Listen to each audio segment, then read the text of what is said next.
Hmm?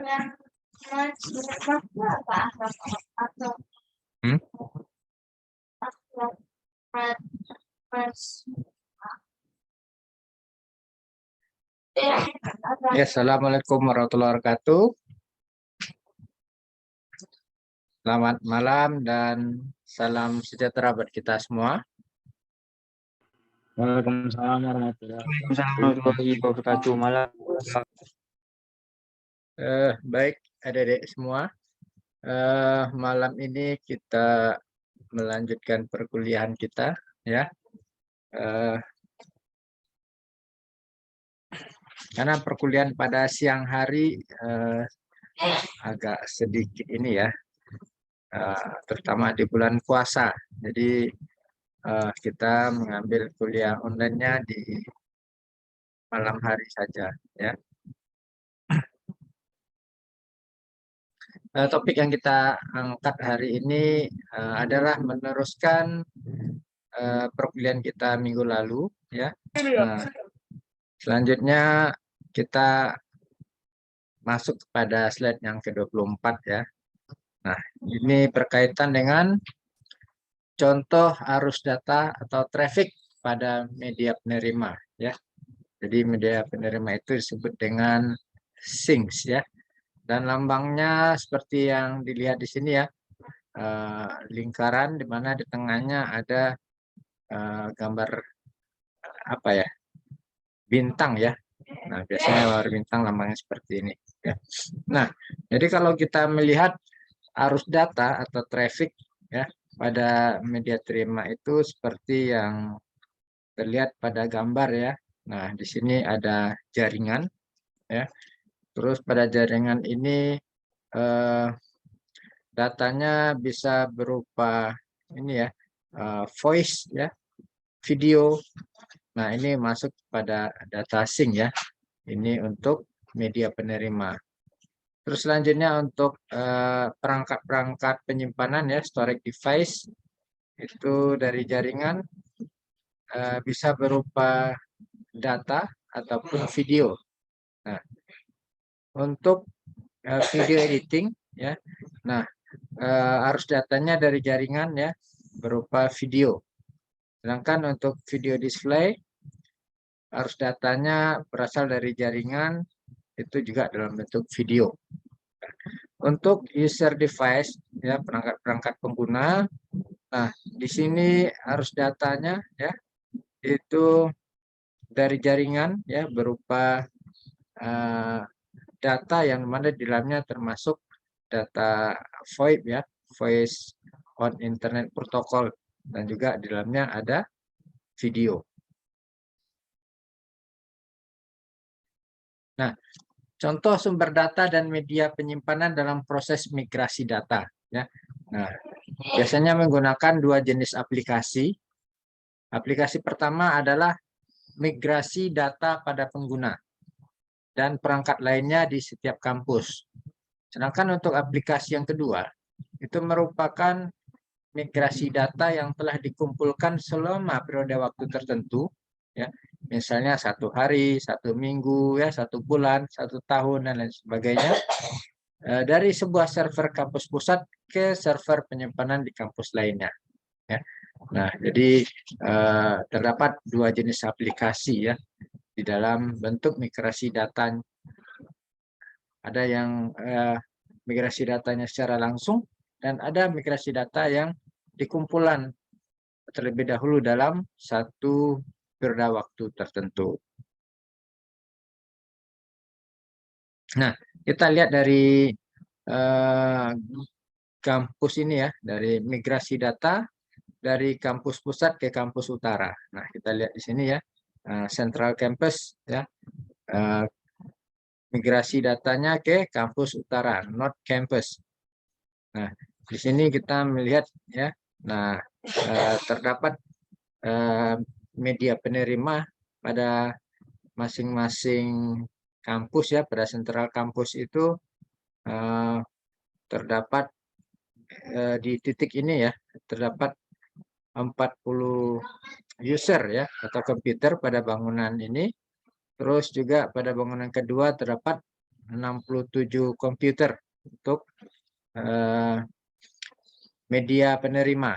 Nah, terus masuk ke dalam sebuah server. Nah, data itu nantinya akan diteruskan ke kampus utara.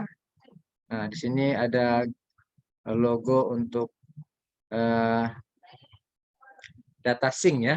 Ini media penerima, dan ini logo untuk data sources ya, data asal. Nah, terus dikirimkan kepada Node Campus ya. Nah, terus pada Node Campus ini disimpan pada storage server yang kedua. Nah, begitu proses selanjutnya.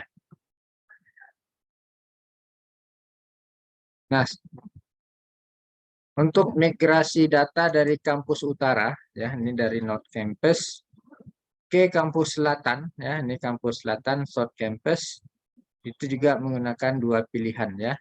Nah, ini opsi pertamanya dia menggunakan traffic data 10 megabyte per second ya. Terus pada ya, halo adik-adik, slide-nya bisa ini bisa berganti ya. Bisa, Pak. Bisa ya. Nah, saya khawatirnya slide-nya tidak jalan. Nah, terus untuk opsi yang kedua dari kampus utara ke kampus selatan ya, dia juga 10 MB per second.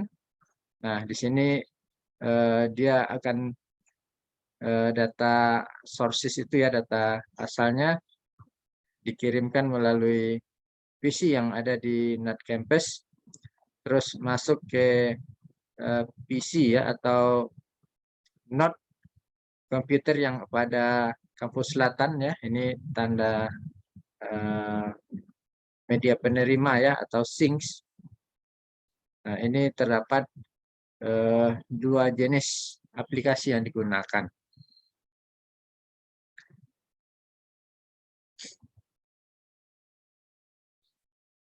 Nah, selanjutnya kita melihat migrasi dari kampus utara ke kampus selatan ya. Nah, ini data migrasi application ya dengan server to server ya, server to server flow isolated. Nah, jadi ini migrasi data ya dengan menggunakan hubungan server ke server yang terisolasi ya. Nah, kita lihat di sini dari kampus utara ke kampus selatan ya. Nah, di sini terjadi hubungan dari server to server ya, server ke server yang terisolasi. Nah, di sini kita lihat juga ada ya, pada kampus selatan itu ada storage server. Nah, sementara di Node Campus juga ada storage server ya.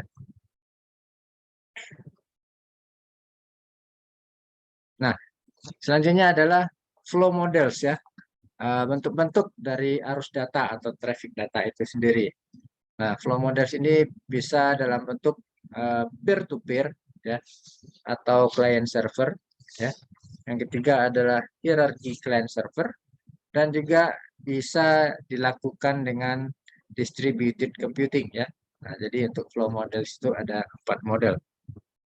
Nah, kita masuk pada model yang pertama ya, yaitu peer-to-peer. Nah, jadi metode yang pertama ini ada peer-to-peer ya. Kita lihat flow modelsnya ya. Nah, peer-to-peer itu bentuk arah arus data atau traffic. Pada peer-to-peer adalah pengguna dan aplikasi memiliki arus data yang konsisten ya. Nah, kita lihat di sini ini ya, ada 4 komputer yang ada di sini ya. Nah, mereka itu melakukan individual flows ya dari titik ke titik. Nah, jadi kalau bentuk dari peer-to-peer flow models, nah, di mana masing-masing titik, masing-masing node atau workstation dapat berhubungan ya secara langsung dengan komputer yang lain yang ada di dalam jaringannya. Nah, ini menggunakan individual flows. Nah, selanjutnya contoh atau bentuk model arus data peer-to-peer pada jaringan internet ya. Nah, ini masih peer-to-peer ya, dari titik ke titik. Nah, di mana kita lihat di sini ya, ini ada beberapa kampus ya, itu UC Berkeley ya, ada NASA Ames, ada Stanford University, ada California Technology, biasanya disingkat dengan Cal Poly ya, California Polytechnic ya. Nah, jadi mereka dapat melakukan hubungan peer-to-peer secara langsung ya. Misalnya dari kampus California Technology ke Stanford. Nah, mereka bisa menggunakan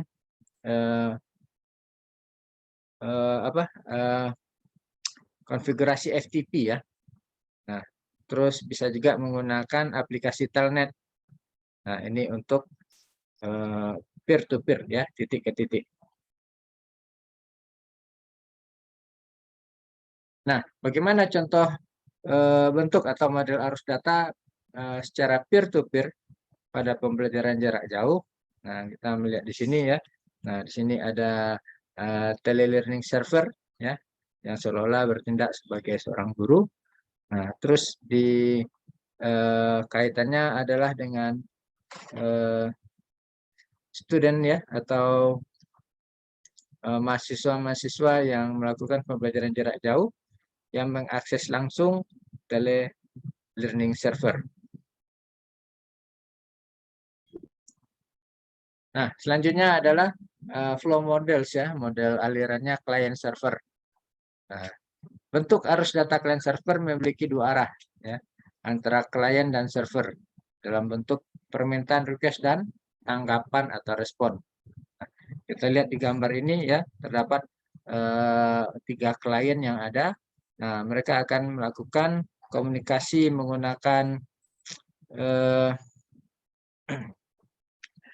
dalam bentuk client server ya. Nah, di mana pada client server itu ada yang melakukan permintaan dan ada yang menyediakan layanan ya. Nah, yang meminta untuk pelayanan ya, di sini kita istilahnya request ya. Nah, klien ini dia merequest kepada server. Nah, ini artinya ada permintaan ya dari klien kepada server. Nah, terus selanjutnya server memberikan respon. Nah, itu juga masih arus data yang dilakukan dalam bentuk hubungan client server ya. Nah, di mana server ini is likely data source ya. Jadi server itu seolah-olah seperti sumber data.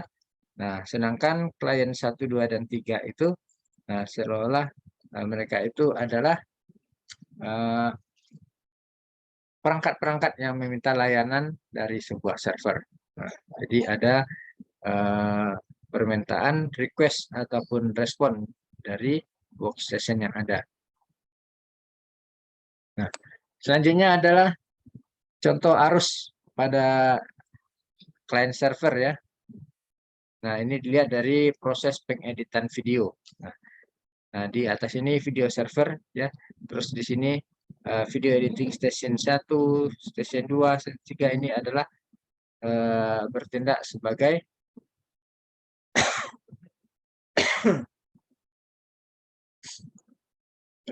sebagai klien ya. Nah, jadi video editing itu minta layanan kepada video server. Nah, selanjutnya model selanjutnya adalah hierarchical client server. Nah, sini dikatakan bentuk arus data client server yang memiliki beberapa lapisan atau tingkat antara server. Ya. Nah, jadi kita lihat di sini susunannya adalah secara berlapis ya, secara hierarki. Nah, di sini ada global server controller, terus di bawahnya ada local server A, ada local server B. Nah, masing-masing server ini dia nanti akan memberikan layanan client server ya terhadap terminal-terminal yang terhubung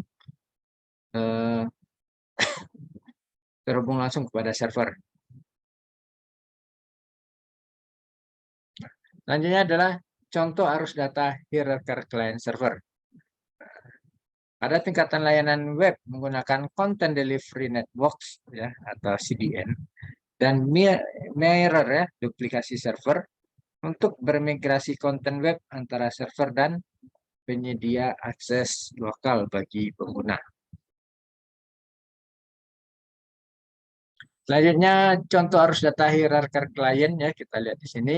Nah, di sini ada regional server ya, di sini ada CDN, ada mirror ya. Nah, terus masing-masing klien yang ada pada server localhost ya.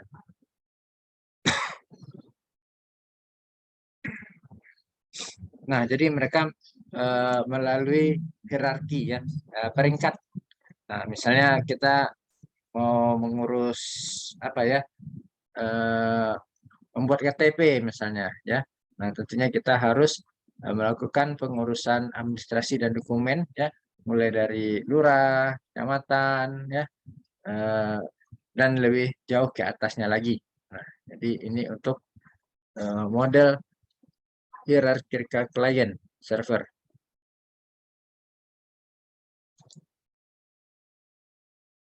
Nah, selanjutnya model flow yang berikutnya adalah distributed computing ya. Nah, jadi di sini dikatakan bentuk arus merupakan gabungan dari peer to peer ya dan client server.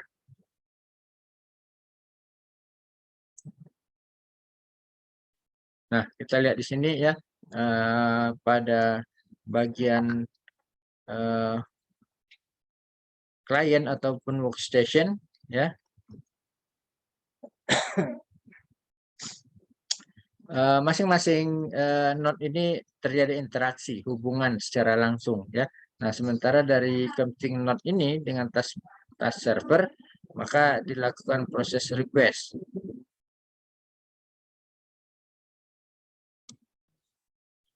Contoh arus data distributed computing pada komputasi paralel ya. Nah, di sini pada task manager nih disebutkan ada node satu variabel ya, ini node 1, ini node 2, node 3. Nah, terus nanti hasil daripada masing-masing server ini itu dikomunikasikan dengan server ya. Terus server membalas dengan memberikan init file 1 ya. Begitu juga dengan node-node yang lainnya. Oke, adik-adik untuk perkuliahan malam ini kita sudah ada selesaikan topik yang ini. Tadi adik-adik ada kuliah di kampus nggak ya? Atau besok? Tadi tidak ada, Pak. Besok ada kuliah di kampus dengan dosen lain?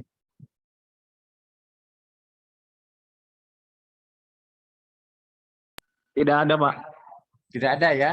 Nah, jadi adik-adik semua ya, mengingat bulan puasa ya, jadi kita kuliahnya online saja ya, sekalian tidak perlu kita dalam seminggu masuk 2 kali ya, seperti perkuliahan offline. Nah, jadi untuk absen adik-adik ya, sebagian kemarin sudah ada yang mengisi absen ya, absen kehadiran di prodi. Nah, bagi adik-adik yang belum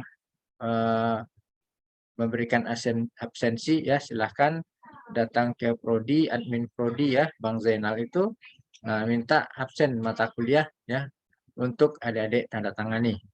Nah, kemarin sudah saya buat tanggal-tanggal perkuliahannya. Oke, baik adik-adik, karena sudah larut malam ya, jam 21.31, kita akhiri saja perkuliahan kita malam ini ya dengan mengucapkan wabillahi taufik wal hidayah. Assalamualaikum warahmatullahi wabarakatuh. Nah, silakan adik-adik ditampilkan ininya ya, fotonya ya. Kita akan melaksanakan ya screenshot untuk kehadiran.